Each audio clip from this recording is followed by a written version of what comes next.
Hi guys, so in this video we'll learn about what is Gradio, okay, and how you can use it and where you can use it, and we'll learn about the interface and the chatbot, how you can create it. So let's start.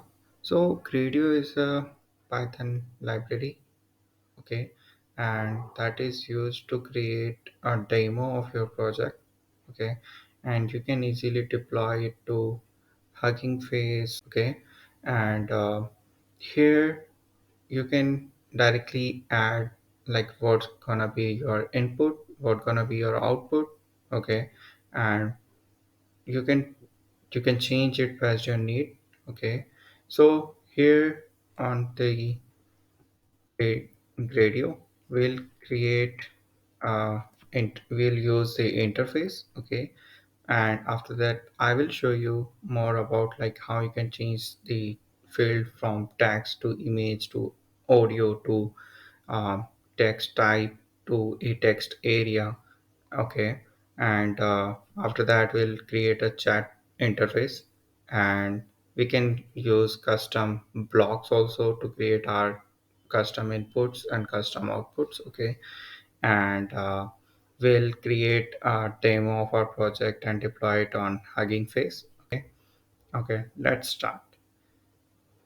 So let's create a directory, okay, and this is the one that I will push it on GitHub, okay.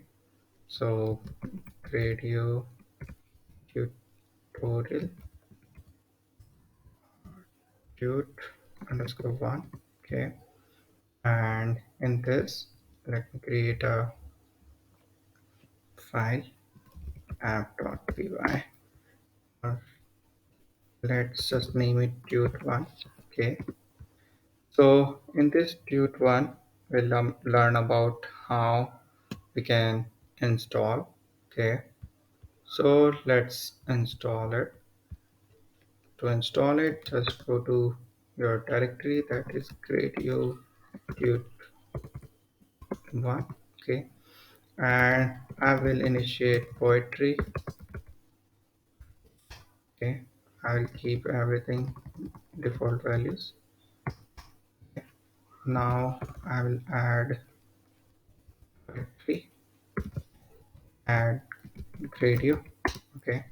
This is a way how you can add Gradio in your poetry environment or a conda environment. For conda environment, what you need to do is just pip install Gradio, okay,